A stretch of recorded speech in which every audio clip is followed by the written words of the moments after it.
Hi, my name is Mark Laughlin.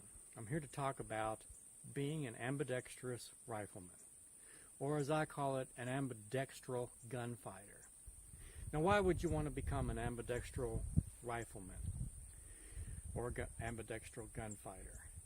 Now, the big part is on the martial side, and so let's look at who is more likely to become a casualty. This one guy who's shooting around the right side of cover, he's right-handed, he shoots around the right side of cover, and then he switches over to the left side of cover, and he's still shooting right-handed. Now, as you can see, it's pretty obvious he's exposing an enormous amount of his body to incoming fire if he's shooting right-handed around the left side of cover. Now let's look at another guy, who's another gunfighter who's an ambidextral gunfighter. Now he's tight again on the right-handed side, but now he switches over to the left-handed side, shooting left-handed. Now you can see he's much tighter, very minimal exposure to incoming fire. And it's not only just incoming fire, it's the fact that there's so little exposed, it's harder to spot this person shooting left-handed out the left side of cover. And so it reduces, the amount of his human flesh that is exposed to incoming fire is reduced. The amount of his human flesh that's exposed to being spotted is reduced. So, in my opinion, in order to improve your survivability as a gunfighter, you need to be ambidextrous. Now, who am I to talk about this stuff? Okay, I'm no vet or anything like that. I've not been in any combat situations. So, take my opinion with a grain of salt, but look at this for yourself. I am a Project Appleseed rifle marksmanship instructor, which means that I'm an instructor. I did qualify as a rifleman, got my rifleman's patch, and then also I've shot the known distance and got my patch for that as well. I'm the author of the Ambidextral Rifleman and its follow-up, the Ambidextral Gunfighter. And this is key, I am a former teammate and team manager of the Dogs of War paintball team. Now, it was in the crucible of paintball where I could die over and over and over, many trips to the dead box, that I learned the critical importance of being ambidextrous. And it's specifically in a particular type of paintball called speedball, where you're playing a lot of games really fast, and the action is fast and intense. So you're not just out in the woods playing woods ball where you're camoed up and you're stalking and all that. This is a lot of turnover, a lot of games in speedball.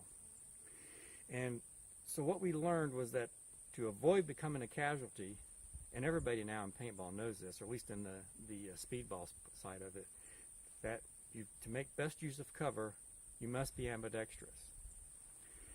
Now, it was as a Dogs of War paintball team, as a member of that team, that from this I developed this training regimen to make all of our players ambidextrous.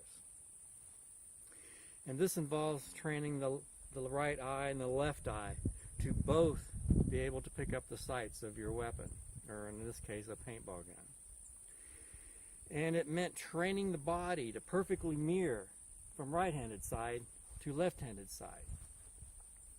Now, after I left paintball and I switched back to firearms, I discovered that, hey, I can now shoot equally well, or equally poor, however you want to say it, equally well right-handed and left-handed. And after becoming an instructor for Project Appleseed, I qualified both right and left-handed. Got my rifleman scores, both right and left-handed. And I discovered I no longer had a dominant eye. That either eye could pick up the sights, whether it was magnified optics, red dot, or iron sights. The Dogs of War paintball team, they all became ambidextrous. And it was just in a few weeks of practice of this, and we all became ambidextrous. Now, so I see no reason why we cannot train our U.S. military gunfighters how to be ambidextrous. Any American soldier who is sent into harm's way should be an ambidextral gunfighter. Now, part of the being ambidextrous, part of it's the gunfighter himself. It's training the gunfighter how to do this and developing that technique so that both eyes are learned to pick up the optics or the sights. But the other half of it is a weapon system that is ambidextrous, truly ambidextrous. Now, the M16, the AR, the AR-15, the Stoner rifles have served our country well for over 50 years now. And soon here we're going to be the U.S. military is going to be evaluating for a next generation squad weapon.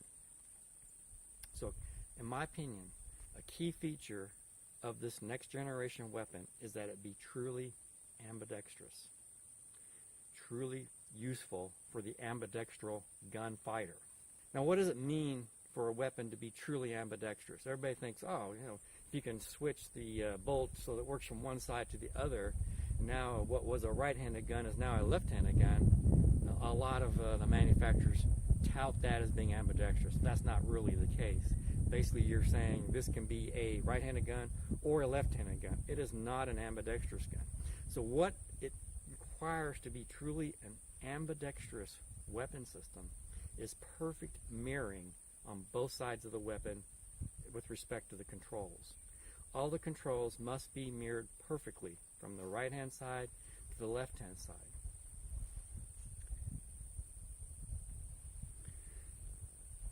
Now, why this perfect mirroring? I want you to imagine, I assume everybody watching this video knows how crucial it is to have a nice crisp trigger. Now imagine that you're shooting right-handed and that trigger has that great, it's a nice let off, it's really crisp and a clean break, and maybe if it's a military pattern trigger, it may be 5 pounds, but it's a nice crisp break. And then when you switch to left-handed shooting, that trigger suddenly becomes 15 pounds and is gritty. Now, clearly, if you know marksmanship, you know that's a recipe for disaster.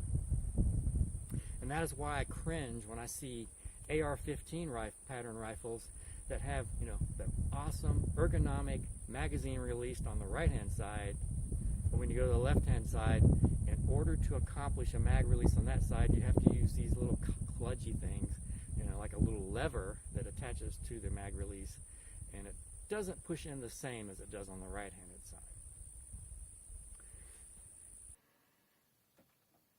And then also, even with the fairly ambidextrous charging handle on the AR-15, if you're pulling it off, if you're holding your rifle right-handed and you're using your left hand to work the charging handle off the side, you have a good bite on it. But when you come around shooting left-handed, you find that the forward assist button is in the way. And so it feels completely different, or very different. Thankfully, our M4 and M16 rifles have a very ambidextrous safety, or at least capable of having a very ambidextrous safety or fire selector switch. There also, when you're using the AR-15 pattern weapon system, you have you're holding it right-handed. You've got the nice slide release on the left side that you can smack and drop your chamber around. When you get to the left-handed side, it's a different movement. You're coming up under the rifle to reach that, or using some kludgy-looking fix to put a slide release on the other side of the rifle. Now, almost every major geopolitical country, player in the world is moving to or adopting the bullpup pattern rifle. Now, the bullpup design places the trigger and the pistol trigger and the pistol grip well in front of the actual action or the chamber. And this does several things. One, it gives you with the same barrel length, it gives you a shorter overall length of rifle, which means it's much easier to transfer from one side to the other, kind of like a SBR, where you've got an SBR, you might have an 11-inch barrel, and it makes it easy to move from one side to cover the other. Well, with a bullpup, you could have a 17-inch barrel, so more velocity, more accuracy, and a package that can still transition from one side to the other. Now, the other advantage of a bullpup design is it places the balance of the weapon in your pistol grip. Now, this is an advantage that you're able to still shoulder the rifle with one hand, whether it's left or right-handed, and still operate the weapon while still retaining this. Your free hand is able to do something else. Another advantage is if you're diving for cover, is that you can still hold that weapon in that one-handed pistol grip, and you can dive for cover, and because the weight is balanced, when you hit the ground, that muzzle is not going to be so much heavier than the rear part of the rifle that it drops down and basically creates a pole vaulting effect and either separates your shoulder or breaks collarbone. Okay, so to go back to the U.S. military, I know they're looking at evaluating their next generation squad weapon system to replace right now we have the M4 system, which is at the pinnacle of development for the Stoner platform. And hopefully, in my opinion, they will look seriously at adopting a bullpup weapon system that is ambidextrous. Now, a lot of countries have adopted the bullpup, but very few bullpups are actually ambidextrous. And the problem is, many of them are ejecting the brass out the right side, which is fine if you're shooting right-handed, but when you go to switch left-handed and that brass port is right here at your cheek, might be a little bit distracting. Not only distracting, but also you're going to get a lot of spent gases fouling your eye protection. Now, there are 2 U.S. manufacturers that I'm aware of that have a good basis for this next generation weapon system. One is Kel-Tec. They have what they call the RFB, which is the 308, and it ejects the brass out the front of the rifle, and it's pretty much a mirrored rifle except for the charging handle. All the other controls are well mirrored. Their other bullpup rifle is in the 5.56, and it is the RDB. And again, the RDB ejects at the rear of the rifle and downward below the buttstock. Very neat design as far as getting rid of the brass. And again, though, that RDB has the charging handle is only on the left side. You don't have equivalent charging capabilities on both sides of the rifle, so it's not perfectly mirrored, but it's a good platform for a potential ambidextrous bullpup rifle. The other American company is Desert Tech out of Utah, which has the MDR, and they have all their controls from front to back are perfectly mirrored, including the charging handle, which is perfect. While they still are ejecting kind of out the side, they do have a chute that deflects, that throws the brass out the front of the rifle, so you can still shoot it left-handed and have that brass go away from your face. So that is their solution to the brass problem for ambidextrous shooters. Now, is it perfect? I've not tested one of their rifles yet. I've heard mixed reviews on it, but it is, it's a young design. I mean, you think back to the Stoner design back in the early 60s. It had problems too. So I think the MDR has a lot of potential for the future as far as U.S. Army's next generation weapon system. Maybe the Kel-Tec design as well, or maybe the combination of features from each could be that perfect rifle. Now, the third part of this thing, one is we want ambidextrous riflemen. 2, we need the development of the true ambidextrous rifle, and then the training regimen to create those ambidextral riflemen. And so that, we'll not only have ambidextrous rifles, but we'll have the soldiers capable of taking advantage of that and increasing their survivability in gunfights. Now, it's my intention to produce a Ambidextral Gunfighter Training video series that I will make available on YouTube for free. It will be based upon my current booklet, The Ambidextral Gunfighter. And in addition, I plan on creating another video called The Ambidextral Hunter to show the advantages to just your average everyday hunter, not even looking at it from martial perspective, but looking at it just as a hunter to improve your odds of getting that big game animal. And I believe it's a skill that can be learned astonishingly rapidly. And I have the training regimen that we can do that, and I hope you'll join me on this journey to become truly ambidextral gunfighters, ambidextral riflemen, ambidextral hunters.